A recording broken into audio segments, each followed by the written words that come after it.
मैं भी जीवित रहूंगा।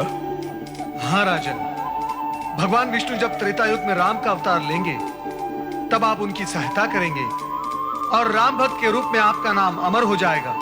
धन्य है देवर्षि, आप सचमुच धन्य हैं। आपने मुझ पर जो उपकार किया है उसके लिए मैं सदा आपका ऋणी रहूंगा।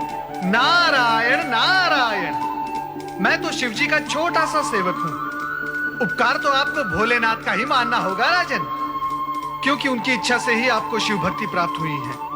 और इस उपकार का ऋण चुकाने के लिए आपको अपने राज्य में स्थान स्थान पर शिव मंदिरों का निर्माण करना होगा, जिससे शिव भक्ति की गूंज संसार में गूंज उठे। ऐसा ही होगा देवर्षि, ऐसा ही होगा।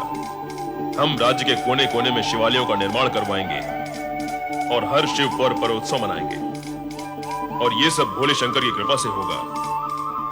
ओम नमः शिवाय।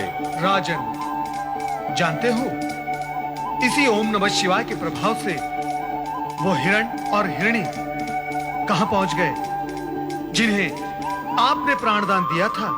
नहीं देवर्षि, बताइए वे कहां हैं? महाशिवरात्रि को अपना वचन निभाने और शिव भक्ति में सहयोग करने के कारण वे पशु योनि को त्याग कर सीधे स्वर्गलोक पहुंच गए हैं। स्वर्गलोक में? हाँ राजन, अब मैं स्वर्गलोक पहुंचकर उन्हें भी ओम नमः शिवाय की महिमा सुनाऊंगा। नारायण नारायण।